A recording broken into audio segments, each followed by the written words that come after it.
Good morning student, I hope you are all well. आज हम चर्चा करेंगे तुलसी के बारे में। हम चर्चा कर रहे थे जो रामलिंगम के खेत में काम करती थी और एक दिहाड़ी मजदूरी के रूप में काम करती थी। आज हम इसी टॉपिक पर चर्चा करेंगे।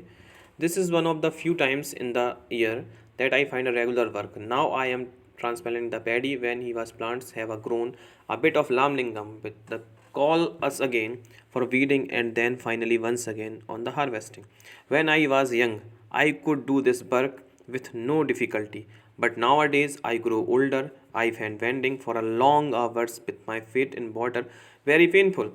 Ramlingam pays 40 rupees per day. This is a little less than what I laborers get in my home village, but I come here because I can depend him to call wherever there is work.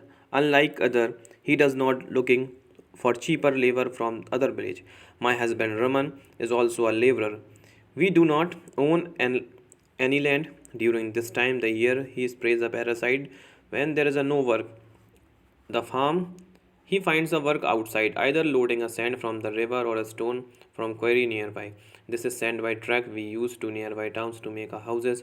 Apart from working on the land, I do all the tasks at home. I cook food for my family, clean the house and wash the clothes. I go with old other women to the nearby forest and collect the firewood. About 1 kilometer away, we have a village borewell from I fetch water. My husband help in the getting a material such as grolius for the house. Our school going daughters are going joy of lives. Last year one of them fell ill and I had to be taken to the hospital in the town. We had to sell our cow to pay back the money we borrowed from Ramlingam for her treatment. देखिए कि सालों में कुछ ही ऐसे मौके आते हैं जब मुझे नियमित रूप से मजदूरी मिलती है। देखिए तुलसी का कहना है कि उसे साल में कुछ ऐसे ही मौके मिलते हैं जब उसे नियमित रूप से मजदूरी मिलती है। ये उन मौक़ों में से एक है जब मैं धान रोप रही हूँ, जब धान की रोपाई होती है तब उसे नियमित रूप से काम मिलता है। देखिएगा अगर आज की हम इस महंगाई के दौर की चर्चा करें तो 40 रुपये बहुत ही कम होते हैं। देखिएगा ह्यूमन इंडेक्स के हिसाब से हमारे इंडिया में जो अगर देखे जाए कि लोगों की लेबर की जो काम करने की क्षमताओं को देखें तो बहुत ज़्यादा है, मेहनत बहुत करते हैं लेकिन उतना उसे एक्यूरेसी से उन्हें पैसा नहीं मिलता है। देखिए तो आज इसी पे चर्चा हो रही है कि जब धान की फसल थोड़ी और बढ़ जाएगी तो रामलिंगम उन्हें निराई के लिए बाद में कटाई के लिए बुलाएगा। जब मैं उम्र की छोटी थी तो मैं निराई कटाई का काम आसानी से कर लेती थी, लेकिन अब जैसे जैसे उम्र हो रही है तो मुझे झुककर काम करने में और देर तक पानी में पैर डुबोए रहने में तकलीफ होती है। रामलिंगम एक दिन का 40 रुपये मजदूरी देता है। मेरे गांव में मजदूरी के रेट से थोड़ा कम है, फिर भी मैं मजदूरी के लिए यहाँ आती हूँ। रामलिंगम पर मुझे भरोसा है कि काम होने पर वह मुझे ही बुलाएगा। बाकी लोगों की तरह वह आस पड़ोस के गाँव के सस्ते मजदूर ढूंढने नहीं जाता है। मेरा पति रमन भी एक मजदूर है। हमारे पास कोई ज़मीन नहीं है। साल में हम महीनों में वह खेतों में कीड़ों की दवाई छिड़कता है। जब खेतों में कोई काम नहीं मिलता तो उसे पास की खान से पत्थर या नदी से बालू ढोने का काम मिल जाता है। ये पत्थर और बालू पास के शहरों में मकान बनाने के लिए ट्रक से ले जाए जाते हैं। खेत में काम करने के अलावा मैं घर का सारा काम करती हूँ। मैं घर में सबके लिए खाना बनाती हूँ, मैं कपड़े धोती हूँ, मैं सफाई करती हूँ। दूसरी औरतों के साथ जाकर जंगल से लकड़ी भी लाती हूँ। गांव से करीब 1 किलोमीटर दूर बोरवेल है जहाँ से पानी लेकर आती हूँ। मेरा पति घर का सामान जैसे साग सब्जी खरीदने में भी मेरी मदद करता है। देखिए मैं आपको बता दूं कि आज भी जो गांव की व्यवस्था है वो काफ़ी लचर है। लोगों को काफ़ी किलोमीटर दूर तक पैदल जाना पड़ता है वो ही पानी के लिए। और देखिएगा कि जो गांव में सुविधाएं हैं, बेसिक मूलभूत सुविधाएं हैं, उसकी अभी भी कमी है। देखिए हमारा देश जो है, जो हमारे शहर हैं वो लगातार विकसित हो रहे हैं, लगातार डेवलप हो रहे हैं।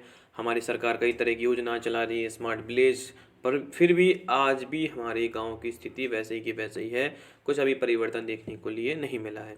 देखिएगा फिर भी आज हमारे देश में जो 20,000 गांव ऐसे थे हमारे देश में जहां अभी तक बिजली नहीं पहुंची थी, धीरे धीरे उन गाँव में बिजली पहुंचाई जा रही है और बिजली की समस्या से भी उन्हें दूर किया जा रहा है। तो देखिए आज़ादी के बाद भी हमारे देश में अभी भी कुछ ऐसे गांव थे जो विद्युत व्यवस्था से वंचित थे।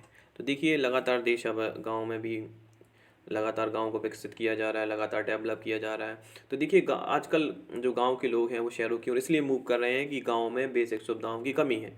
जब शहर जब गाँव के लोग शहरों की ओर मूव कर रहे हैं तो लगातार शहर की जो पॉपुलेशन लगातार बढ़ती चली जा रही है, तो इससे शहरों को भी कई तरह की समस्याओं का सामना करना पड़ रहा है।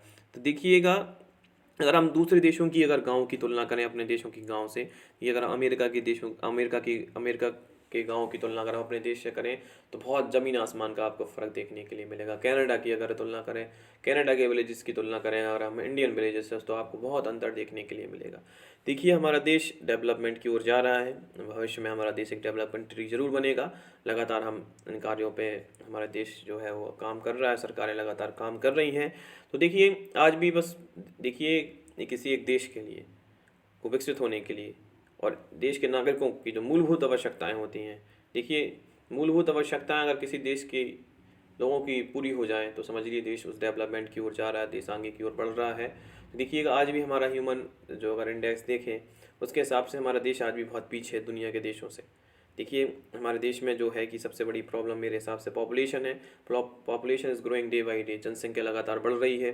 देखिए क्योंकि जब जनसंख्या बढ़ती है तो कई तरह की समस्याओं का सामना करना पड़ता है। देखिए डिफॉरेस्टेशन होगा तो लोगों के रहने के लिए ज़मीन नहीं बचेंगी, लोग जंगलों को काटेंगे, लगातार जंगल कम होंगे।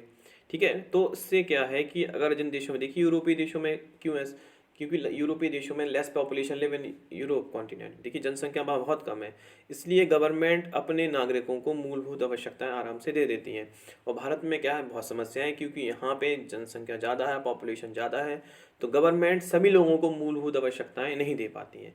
तो कुछ लोगों को ये सुविधाएं मिल जाती हैं, कुछ लोग इससे वंचित हो जाते हैं। तो देखिएगा आज भी हमारे गाँव, देखो मैं आपको बता दूँ कि हमारा जो देश है, जैसे गाँव का देश कहा जाता है, बहुत सारे हमारे देश में लगभग हज़ारों की संख्या में गाँव हैं। लेकिन एक गाँव चाहे वो किसी भी स्टेट के हों, चाहे तमिलनाडु के हों, चाहे चाहे आपके कर्नाटका के हों, चाहे उत्तर प्रदेश के हों, चाहे मध्य प्रदेश के हों, अभी भी उनमें विकास नहीं हुआ है। जिस हिसाब से विकास देखा जाए उस हिसाब से डेवलपमेंट नहीं हुआ है। मजदूर अभी जो मजदूर हैं आज भी मजदूरी का काम कर रहे हैं, आज भी उन पे देखिए शिक्षा का अभाव है, उन आज भी वहाँ पे अच्छे स्कूल नहीं पहुँचे हैं, आज भी वहाँ बेसिक चीज़ों की कमी है, सड़कों की सुविधा नहीं है, लाइट की सुविधा नहीं है, मूलभूत आवश्यकताओं की कमी है। तो देखिए आज का आपका टॉपिक यहीं फिनिश होता है और आपका नेक्स्ट वीडियो में नेक्स्ट पेज की रीडिंग कराऊंगा। थैंक यू, आप लोगों की वीडियो ये नहीं फिनिश होती है।